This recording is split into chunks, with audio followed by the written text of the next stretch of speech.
नमस्कार. हितगुजमध्ये आपले मनापासून स्वागत आहे.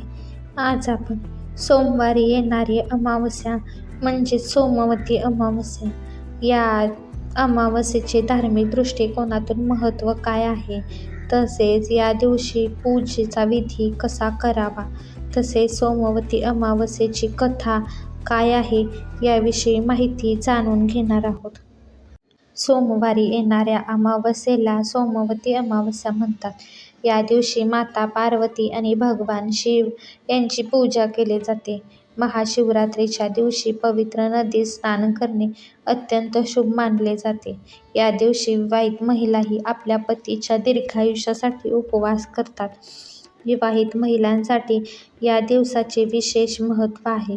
सोमवती अमावस्येला धार्मिक दृष्टिकोनातून खूप महत्त्व दिले गेले आहे. या दिवशी शिव आणि पितरांची पूजा केल्याने अनेकविध लाभ होतात. सुहागन स्त्रिया या दिवशी शिव पार्वतीची पूजा करून अखंड सौभाग्यासाठी प्रार्थना करतात आणि सोमवती देवीकडे सौभाग्य टिकून राहण्यासाठी तसेच सुख, शांती, आनंद कायम राहावा याकरिता आशीर्वाद मागतात. आता आपण पाहूया सोमवती अमावस्येला शिव पार्वतीची पूजा कशी करायची. सोमवार हा भगवान शंकराचा, परंतु शंकराची एकट्याची पूजा करण्याचा आपल्याकडे प्रघात नाही. शिव आणि शक्ती या दोहोंची एकत्रित पूजा केली जाते. सोमवती अमावस्येला देखील शंकर पार्वतीची पूजा केली जाते. तसेच तुळशीचे देखील पूजन केले जाते. तुळशीला हरिप्रिया असे देखील संबोधले जाते. म्हणजेच हरी आणि हर या दोहोंची कृपा व्हावी म्हणून सोमवती अमावस्येला तुळशी पूजा करा असे सांगितले जाते. आता आपण पाहूया पूजेचा विधी. सोमवती अमावस्येला शक्य असल्यास सूर्योदयाआधी नदीत स्नान करावे. नदीत स्नान करणे शक्य नसेल तर घरच्या घरी स्नान करताना गंगा, सरस्वती, यमुना, गोदावरी, नर्मदा या पंचगंगांचे स्मरण करावे. शंकराची आणि पार्वतीची दूध, पाणी, बेल, फूल, अक्षता वाहून पूजा करावी. धूप दीप दाखवावा. ओम नमः शिवाय मंत्राचा जप करत माळ ओढावी. दानधर्म करावा आणि पितरांचे स्मरण करून यथाशक्ती अन्नदान करावे.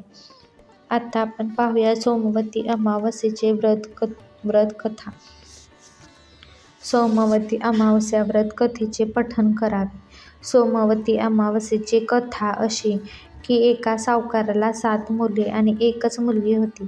एक ब्राह्मण अनेकदा त्यांच्या घरी भिक्षा मागण्यासाठी येत असे. जेव्हा जेव्हा सावकाराची मुलगी भिक्षा घेऊन यायची तेव्हा तो ब्राह्मण भिक्षा घेण्यास नकार देत असे आणि तिला म्हणायचा की तुझ्या नशिबात चांगले भाग्य लिहिलेले नाही. हे ऐकून सावकाराची मुलगी दुःखी व्हायची. असे अनेक वेळा घडले. मग एके दिवशी सावकाराच्या मुलीने तिच्या आईला सगळा प्रकार सांगितला. एक ब्राह्मण कसा भिक्षा मागायला येतो आणि तिच्याकडून भिक्षा घेण्यास नकार देतो. सावकाराच्या बायकोने तिच्या मुलीला सांगितले की पुढच्या वेळी भिकारी येईल तेव्हा सांग. एके दिवशी भिकारी दारात आला तेव्हा सावकाराची बायको दाराच्या मागे लपून सर्व काही ऐकत होती. नेहमीप्रमाणेच घडले. भिकाऱ्याने भिक्षा घेण्यास नकार दिला आणि सांगितले की तुझ्या नशिबात विधवा होण्याचे लिहिले आहे, सौभाग्य प्राप्ती नाही. हे ऐकून सावकाराची बायको दारातून बाहेर आली आणि भिकाऱ्याला म्हणू लागली, आम्ही भिक्षा देतो परंतु आम्हाला एक अशुभ गोष्ट सांगत आहे. ब्राह्मण म्हणाला की मी जे बोलतो ते खरे आहे. तुझ्या मुलीच्या नशिबात सौभाग्य प्राप्ती लिहिलेली नाही. जेव्हा तुमची मुलगी लग्नाच्या वेळी सप्तपदी घेत असेल त्याच वेळी एक साप येईल आणि तिच्या पतीला चावेल आणि ती विधवा होईल.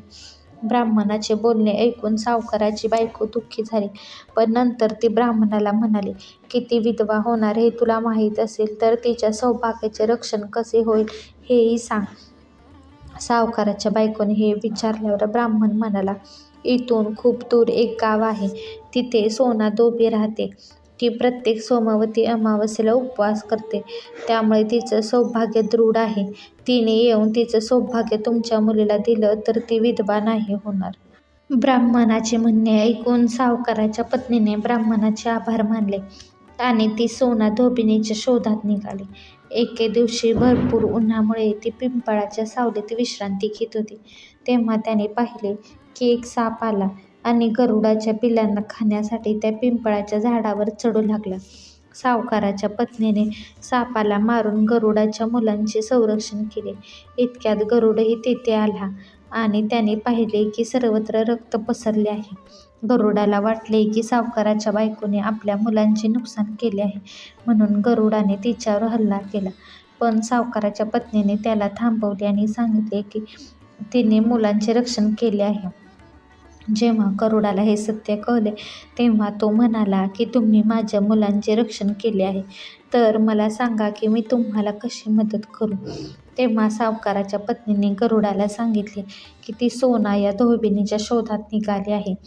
ती कुठे राहते हे सांगितले तर उपकार होतील. गरुड सावकाराला सोना धोबिनीच्या गावी घेऊन गेला. सोना धोबीन यांना 7 मुले आणि सुना होत्या, पण घरातील कामावरून सुनांमध्ये भांडण व्हायचे. सावकाराच्या पत्नीला यावर उपाय सुचला. रोज रात्री सगळे झोपले की ती गुपचूप सोना धोबिनीच्या घरी जायचे आणि घरातील कामे करून निघून यायचे. असे बरेच दिवस चालले असताना एके दिवशी सोना धोबीन लपून बसून सर्व काही पाहिले. सावकाराची पत्नी निघून जाऊ लागली तेव्हा धोबिनीने तिला पकडले आणि विचारले की तू कोण आहेस आणि तू अशी घरची कामे करून का निघून जातेस. सावकाराची पत्नी म्हणाली की मी सर्व काही सांगेन, पण तू ते आधी वचन दे की सर्व सत्य जाणून घेऊन तू मला मदत करशील. सोना धोबिनीने सावकाराच्या पत्नीला वचन दिले. सावकाराच्या पत्नीने घडलेला सगळा प्रसंग सोना धोबिनीला सांगितला आणि तिला सोबत यायला सांगितले.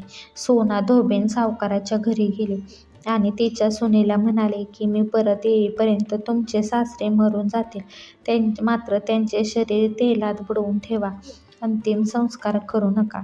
सोना धोबीन सावकाराच्या घरी आली आणि सावकाराच्या मुलीचे लग्न सुरू असताना फेऱ्यांमध्ये एक साप आला. सोना धोबिनीने त्या सापासमोर दूध ठेवले आणि तो साप दूध पिऊ लागला. धोबिनीने त्याला मारले. यानंतर सोना धोबीन म्हणाले मी आजवर जे काही सोमवती अमावस्या व्रत केले त्याचे पुण्य मी सावकाराच्या मुलीला देते. यानंतर सावकाराच्या मुलीचे सौभाग्य कायम टिकून राहिले.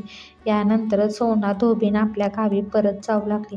वाटेत जाताना मग एके दिवशी सोमवती अमावस्या आली. धोबन यांनी या दिवशी उपवास केला आणि पिंपळाची पूजा केली, कथा वाचली. दरम्यान सोना धोबीन यांच्या पतीचा मृत्यू झाला होता. घरी आल्यावर तिने सोमवती अमावस्येचे पुण्य पतीला दिले. यामुळे तिचा मृत पती पुन्हा जिवंत झाला. जेव्हा लोकांनी सोना धोबीनला विचारले की तू तुझ्या मृत पतीला कसे जिवंत केलेस, तेव्हा तिने सांगितले की सोमवती अमावस्येच्या व्रताचा परिणाम झाल्यामुळे पतीला जिवंत करण्यास मदत झाली. हा व्हिडिओ तुम्हाला आवडला असेल तर व्हिडिओला लाईक करा, शेअर करा आणि चॅनलला सबस्क्राईब करा. भेटूयात पुन्हा अशाच एका छानशा व्हिडिओसोबत. तोपर्यंत धन्यवाद.